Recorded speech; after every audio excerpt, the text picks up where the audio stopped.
श्री गुरुभ्यो नमः। आसेतो रातुशाराद्रेः यो दिशो जितवान् मुहुः सत्यध्यानगुरुः पातु यतीन्द्रैरपि पूजितः। विद्यापीठविधातारं विद्यावारिधिचन्दिरं विद्यार्थिवत्सलं वन्दे महामहिमसद्गुरुं। श्री गुरुभ्यो नमः। Sri Satyadhyana Tirtha Swamiji stood a great milestone in the lineage of Uttaradimat Parampara. He was a great mystic, a great scholar, the best debater, and almost a terror to his adversaries in his times. He was born to Jayaramacharya Korlahalli and Srimati Krishnabai. Jayaramacharya Korlahalli was none other than Satyadhira Tirtha Swamiji of Uttaradimat. The child was named Seturama Korlahalli. Before Seturama was born, the couple were already blessed with 3 girls and a boy. But the boy succumbed due to ill health at a very young age. Later, after few years, Seturama was born, but he was also following his brother's path. He had serious health issues at a very tiny age of 3. One day, when everyone lost hope and Seturama was sleeping on his deathbed, a Brahmin, an uninvited Brahmin, stood at the front of their house claiming to tell Jyotishya. He claimed that he could predict the future. The man simply rubbed his hand on the child's head and said he would become well soon and would later bring light upon the entire Madhva society. Hearing this, the couple were very much happy and they went inside to bring something to offer to the Brahmin. By the time they came outside, the man disappeared, to be found nowhere in the entire city. Since then, Satyadhyana Tirtha Swamiji never felt ill his entire life. Sri Satyavira Tirtha Swamiji gave pontificate to Sri Seturama's father Jayaramacharya and named him as Satyadhira Tirtha Swamiji. Seturamacharya did his early Shastra Adhyayana at his father's lotus feet. He started staying in the Matha itself. For further studies, he went to Ramacharya and completed his Sudha Mangala under the able guidance of Satyadhira Tirtha Swamiji. He was appointed as Diwan of Uttaradimat. In his Purvashrama itself, as the Diwan of Mat, he used to teach Shastras to the disciples. He made all the arrangements for the students' stay and their education. At the same time, he was even looking after the administration of the Mat. Seturama was married to Savitri Bai, daughter of Srinivasacharya, and he was leading a very normal Grihastha life. He, on the other side, Sri Satyadhira Tirtha Swamiji gave ashrama to Sri Satyajnana Tirtha and entered Vrindavan. After a very small tenure, Satyajnana Tirtha Swamiji gave pontificate to Seturamacharya and named him as the great Satyadhyana Tirtha Swamiji. Sri Satyadhyana Tirtha has travelled all over the country and won many Advaiti Pandits. It is literally difficult to tell about all his victories one by one. The miracles performed by him are innumerable. Let us look into some of them. Let us look into the character of Sri Satyadhyana Tirtha Swamiji. Satyadhyana Tirtha Swamiji possessed several special characters. He cared his disciples a lot. If any of the disciples desires anything, he would instantly make it available to the disciples and cure their thirst, cure their all the desires. Satyadhyana Tirtha Swamiji maintained very strict time and discipline. Once, when he was doing puja in a king's palace at Mysore, the king could not come in time before the puja. But Satyadhyana Tirtha Swamiji finished the puja and packed the idols. After the puja is over, the king entered to see the puja, but it was all over. The king repented for having come late. Swamiji simply said that we can wait for the king, but Lord Sri Rama can't wait for you. The king agreed and repented a lot. Next day, the king was very much in time to see the entire puja and got the darshana and tirtha prasada. Such was the time and discipline he maintained. He always used to respect the Pandits of all the Sampradayas like Advaita, Sri Vaishnava, etc. There was no difference between Uttaradi Mutt, Rayar Mutt or Vyasraj Mutt, etc. whatever. He only mainly focused on a person's education. He was always a Vidya Pakshapati. He had Shishyas from all the Mutt Parampara. He was a Vidya Pakshapati.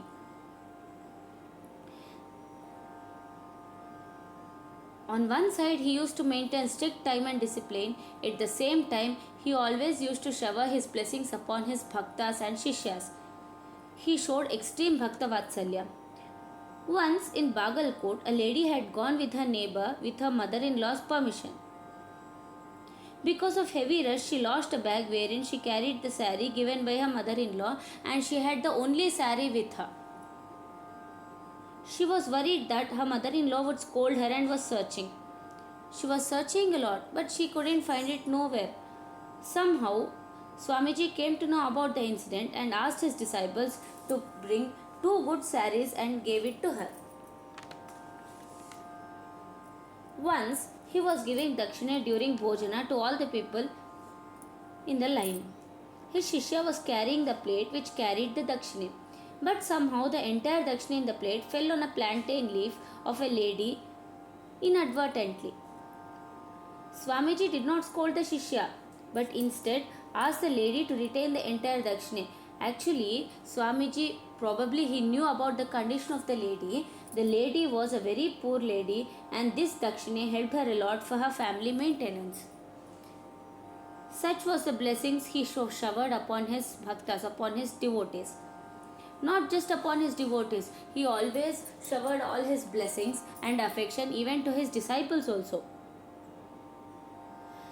Once when he was in Belgaum, he was taking bhiksha from his disciple. For the Naivedya, he had offered tasty mango and had arranged for serving to Swamiji during his bhojana. In the afternoon during the pata, he was simply discussing with his students apart from the pata other things also.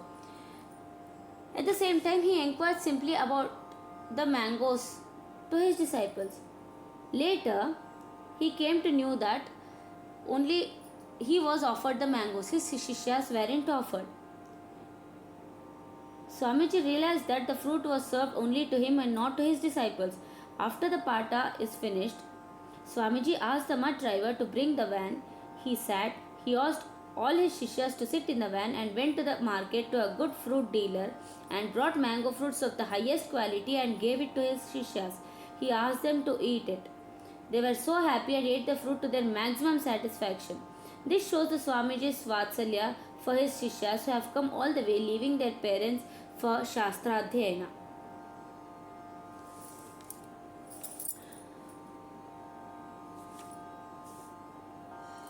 Not just all this, he could even do the unimaginable. Once it was Magha Shuddha Dwadashi in Bagalkote. In the afternoon, the sun was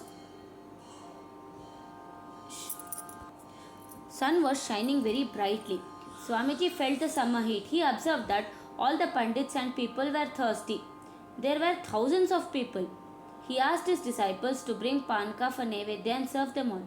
But how to prepare the juice for such thousands of people? From where to bring the vessels? Swamiji came near the well and came to know that water is very sweet, and he asked his shishyas to put 30 to 40 bags of sugar, ilachi, 10,000 limes, kesari, etc. and mix them in the well itself. The juice was ready. He did the Naivedya of the entire juice in the well to Lord Sri Rama and asked them to serve to all the people. This was literally unimaginable in today's days. His 1-1 Chaturmasya was 1-1 miracle.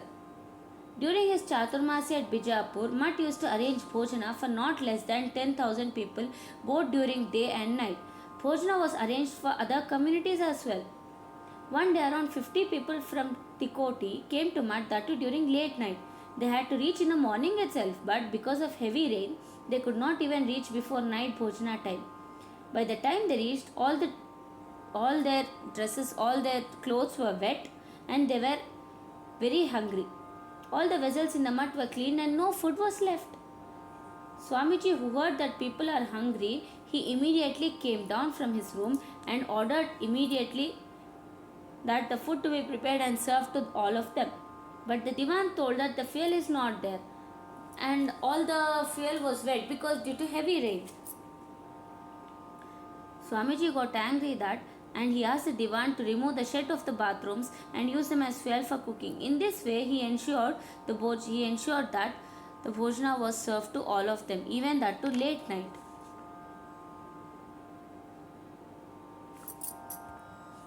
Similarly, one more incident took place. Once, when he was in a village near Bagalkot, one of the devotees had supplied ghee in a full silver bucket for lighting before Lord Sri Rama. One of the Shishya came and lighted the lamp using the ghee. After that, he was praising about the smell of the ghee in the god's room before other students. Sri Satyadhyana Tirtha Swamiji, who heard all this, ordered his cooks to serve the ghee meant for lighting the lamp to all his students for during bhojana.